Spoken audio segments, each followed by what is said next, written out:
শুভেচ্ছা সবাইকে, আশা করছি সবাই ভালো আছেন। আজকে খুবই সংক্ষেপে গতকালকের অক্সফোর্ড ইউনিয়ন এবং অক্সফোর্ড বাংলা সোসাইটি যে একটি প্যানেল আমরা দেখতে পেয়েছি, যেখানে হাসনাত আবদুল্লাহ এবং সাদিক কায়েমরা অংশগ্রহণ করেছিল বাংলাদেশ থেকে, সেটি নিয়ে কিন্তু অনেক ধরনের কন্ট্রোভার্সি এবং অনেক ধরনের সত্য মিথ্যা পক্ষ বিপক্ষ অনেক ধরনের কথা কিন্তু আলোচনা কিন্তু আমরা দেখতে পাচ্ছি সামাজিক মাধ্যমে।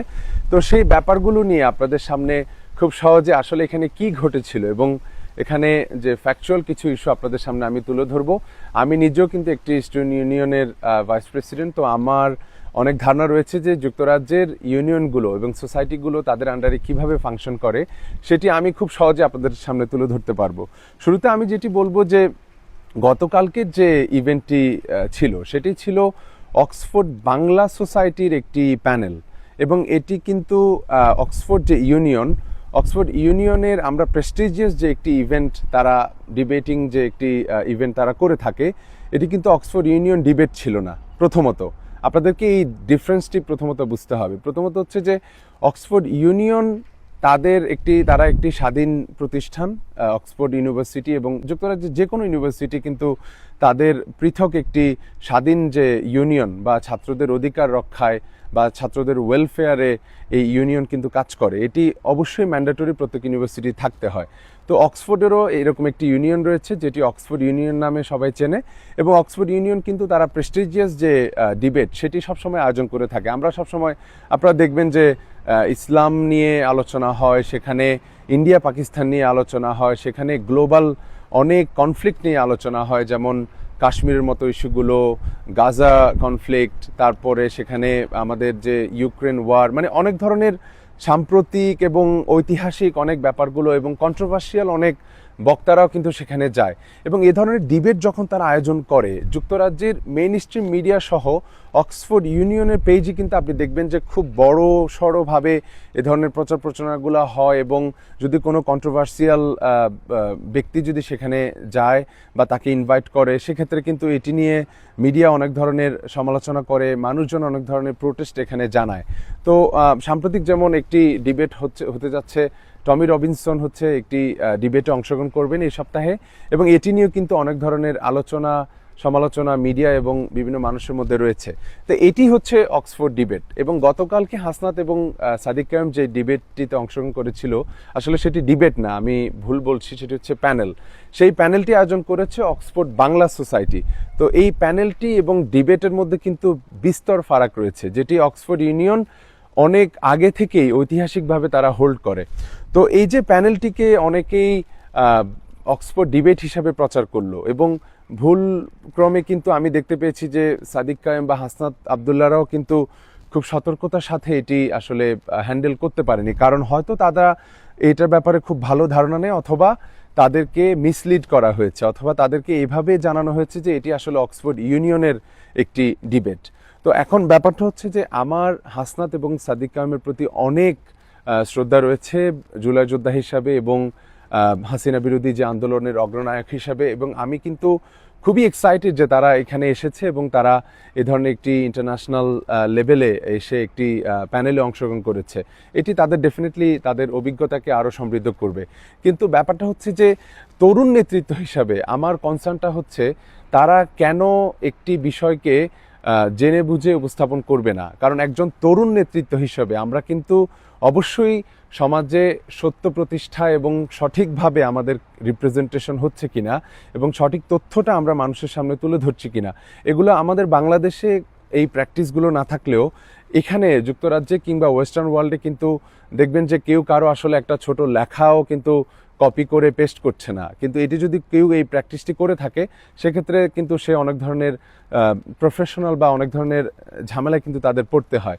তো এই জন্য আমি বলবো যে হয়তো জেনে বুঝে বা অসতর্কতায় তারা এটি করেছে। এবং আমি কিন্তু এনসিপি ইউকের কয়েকজনকে আমি যেমন তাদের পেজেও আমি এটি কমেন্ট করে জানিয়েছিলাম যে এই ডিবেটটিকে আপনারা যেভাবে বলছেন যে এটি অক্সফোর্ড ইউনিয়নের ডিবেট, এটি আসলে অক্সফোর্ড ইউনিয়নের ডিবেট না, এটি অক্সফোর্ড বাংলা সোসাইটির ডিবেট। তো এই বাংলা সোসাইটির প্যানেল, তো এই প্যানেলটিকে যারা ডিবেট বলে আসলে এটি প্রচার করলো, এবং অন্য পক্ষ আবার অনেকেই কিন্তু আবার এটিকে বলছেন যে হল ভাড়া করে নাকি হাসনাতরা এটা করেছে, এটি একটা অবান্তর একটি কথা। এবং আমরা কিন্তু হলের বাইরে অনেক কুকুরের ঘেউ ঘেউ দেখতে পেয়েছি। তো সেগুলো আসলে ভিন্ন আলোচনা, এবং আমি বলবো যে আসলে এখানে হল ভাড়া করেও কিছু হয় নাই। এখানে যেটা হয়েছে যে এখানে বাংলা সোসাইটি, যেটি অক্সফোর্ড ইউনিয়নের আন্ডারে, তারা এই আয়োজনটি করেছে। এবং মোস্ট যে প্রবলেমেটিক ইস্যু এখানে হচ্ছে বাংলা সোসাইটির নামটাই এখানে কোথাও আসছে না। সবাই শুধু বলছে অক্সফোর্ড ডিবেট, অক্সফোর্ড ইউনিয়নের প্যানেল, কিন্তু বাংলা সোসাইটি যে মূল আয়োজক এটি তারা এখানে আলোচনা করছে না। তা আমি সংক্ষেপে শুধু বলবো যে বাংলা সোসাইটি এবং অক্সফোর্ড ইউনিয়নের মধ্যে ডিফারেন্সটা কি। আপনাদেরকে আমি শুরুতেই বলেছি যে যুক্তরাজ্যের প্রত্যেকটি ইউনিভার্সিটি স্বাধীন একটি ইউনিয়ন তাদের থাকতে হবে, এটি ম্যান্ডেটরি একটি রিকোয়ারমেন্ট। তো সেরকম একটি ইউনিয়ন কিন্তু অক্সফোর্ড ইউনিয়ন, এরকম প্রত্যেকটি ইউনিভার্সিটির আলাদা একটি ইউনিয়ন রয়েছে। সেই ইউনিয়নগুলোর আন্ডারে কিন্তু আবার বিভিন্ন ধরনের ধর্মীয়, রিলিজিয়াস, জাতিগত বা কালচারাল অনেক ধরনের সোসাইটি কিন্তু বিল্ড হয়। যেমন আমি যখন আমার স্টুডেন্ট ইউনিয়নের দায়িত্ব নিই, সেখানে আমার আন্ডারে প্রায় 20টিরও বেশি নতুন সোসাইটি এস্টাবলিশড হয়েছে।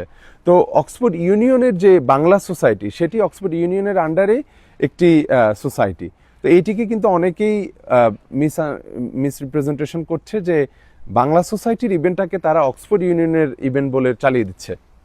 এখন অনেকে আমাকে দেখাচ্ছে যে অক্সফোর্ড ইউনিয়নের প্যাডে অক্সফোর্ড ইউনিয়নের প্রেসিডেন্ট কিন্তু গেস্টদের ভিসার জন্য একটি স্টেটমেন্ট তিনি লিখে দিয়েছেন।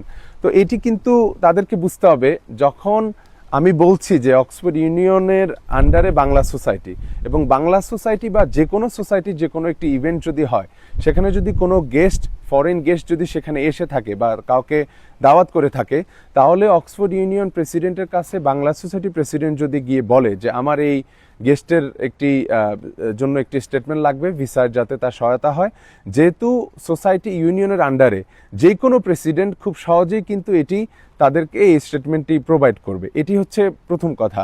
এবং এটি আমি হোক বা যে কোনো সোসাইটির যে কোনো ইউনিয়নের যে কোনো প্রেসিডেন্ট কিন্তু তার সবগুলো সোসাইটির ফাংশনাল যে ব্যাপারগুলো রয়েছে সেগুলোতে তারা তাদেরকে সহায়তা করে থাকে, এবং এটি খুবই কমন প্র্যাকটিস। তো এইটিকে কেউ যদি বলে থাকে যে অক্সফোর্ড ইউনিয়নের প্রেসিডেন্ট লিখে দিয়েছে সেজন্য এটি অক্সফোর্ড ইউনিয়নের একটি প্যানেল ছিল, তাহলে এটি ভুল। কারণ আমি আপনাদেরকে শুধু বোঝানোর চেষ্টা করছি, এটা অক্সফোর্ড ইউনিয়নের ইভেন্ট, তারা ইউনিয়নের থেকে আলাদা স্বতন্ত্রভাবে তারা তাদের ইভেন্টগুলো করে, এবং সোসাইটিগুলো স্বতন্ত্রভাবে তাদের ইভেন্টগুলো করে। এবং সোসাইটিগুলোর ইভেন্ট কিন্তু ইউনিয়নের যে কমার্শিয়াল বা মার্কেটিং যে গাইডলাইন বা তাদের লোগো বা এগুলো কিন্তু তারা ফলো করতে হয়। সেক্ষেত্রে তারা কিন্তু অক্সফোর্ড ইউনিয়নের লোগো কিন্তু তারা ব্যবহার করে থাকে। তো এই জন্য ব্যাপারটি হচ্ছে যে অনেকেই যে বলছেন যে আপনার অক্সফোর্ড ইউনিয়ন তো তাদের ইনস্টাগ্রামে এটি পোস্ট করেছে। হ্যাঁ, অবশ্যই করবে, কারণ প্রত্যেকটি সোসাইটি তো ইউনিয়নের আন্ডারে, এবং যখন একটি সোসাইটি এই আয়োজনগুলো করে থাকে, কোনো একটি ইভেন্ট বা কোনো একটি প্যানেল, তখন অক্সফোর্ড ইউনিয়নের এটি তাদের নীতিগত দায়িত্ব, এবং এটি তাদের আন্ডারে যে সবগুলো সোসাইটি রয়েছে সবগুলো ইভেন্টকে প্রমোট করা কিন্তু তাদের একটি রেসপন্সিবিলিটির মধ্যে পড়ে, এবং তারা এটি করবে। এটি হচ্ছে কমন প্র্যাকটিস। তো এইটিকে যদি আপনারা বলেন যে অক্সফোর্ড বাংলা সোসাইটির একটি ইভেন্টকে আপনারা অক্সফোর্ড ইউনিয়নের ইভেন্ট বলে যদি চালিয়ে দেন, তাহলে এই ডিফারেন্সটা আপনাদের কিন্তু বুঝতে হবে। তা আমি আসলে এই ব্যাপারগুলো এই জন্যই ক্লিয়ার করছি যে অনেকেই এই ব্যাপারগুলোকে মিসলিড করছেন, এবং অনেকেই এই ব্যাপারগুলোকে যেটি আসলে যেটা না তাকে সেটা হিসাবে প্রচার করার যে একটি প্রচেষ্টা, আমি আশা করব যে এগুলো যাতে আপনারা না করেন, এবং আপনাদেরকে বুঝতে হবে যে এখানে ডিফারেন্সটা কোন জায়গায়। আর আরেকটা ব্যাপার হচ্ছে যে আমি যেটা দেখতে পাচ্ছি, অক্সফোর্ড বাংলা সোসাইটি এত এফোর্ট দিয়ে একটি প্রোগ্রাম আয়োজন করলো এবং এখানে একটি যে প্যানেলের আয়োজন করলো, কিন্তু কোথাও খুব বেশি জায়গায় কিন্তু বাংলা সোসাইটির কথা আমি দেখতে পাচ্ছি না। সব জায়গায় তারা বলছে যে অক্সফোর্ড ডিবেট, অক্সফোর্ড ইউনিয়ন। আসলে আমাদের যেটি সমস্যা জাতিগত, যে আপনি মানে হুজুগে একটা ভাব ধরে থাকা, যে আমি অক্সফোর্ড ইউনিয়নের নাম বললে মনে হয় যে আমি আরও এটাকে আসলে একটু রেপুটেড বা আরও প্রেস্টিজিয়াসভাবে এটিকে উপস্থাপন করতে পারবো, অথচ যে আপনার মূল আয়োজক Bangla society, Oxford Bangla society, আপনি তার কথা কোথাও বলছেন না, তার আসলে কোনো আলোচনায় কিন্তু সে নাই। তো এই জন্য আমি আজকের এই ভিডিওটি তৈরি করে আপনাদেরকে ক্লিয়ার করার চেষ্টা করলাম যে অক্সফোর্ড ইউনিয়নের যে প্রেস্টিজিয়াস ডিবেট এবং অক্সফোর্ড বাংলা সোসাইটির যে ডিবেট, এটির মধ্যে কিন্তু ব্যাপক আসলে ডিফারেন্স রয়েছে, এবং এটি কখনোই এক না। আপনারা যদি সার্চ করেন ইউটিউবে আপনারা দেখতে পাবেন যে অক্সফোর্ড ইউনিয়নের যে প্রেস্টিজিয়াস যে ডিবেটগুলো হয়ে থাকে সেগুলো কোন ফরম্যাটে হয় এবং সোসাইটি যখন কোনো প্যানেলের আয়োজন করে সেগুলো কোন ফরম্যাটে হয়, তাহলে কিন্তু আপনারা আপনাদের উত্তর পেয়ে যাবেন। তো আমি ভিডিওটি সংক্ষেপে করার চেষ্টা করেছিলাম, কিন্তু এটি বেশি লং হয়ে গেছে, আমি দুঃখিত এটার জন্য। আর আশা করছি যে আপনারা অবশ্যই এটি এখন মোটামুটি কিছু হলেও ক্লিয়ার হতে পারবেন যে গতকালকের যে আলোচনাটি আসলে সেটি আসলে কে সত্য বলছে কে মিথ্যা বলছে বা প্রকৃত বিষয়টি আমি আপনাদের সামনে তুলে ধরার চেষ্টা করলাম। সবাই ভালো থাকবেন, সুস্থ থাকবেন, ধন্যবাদ সবাইকে।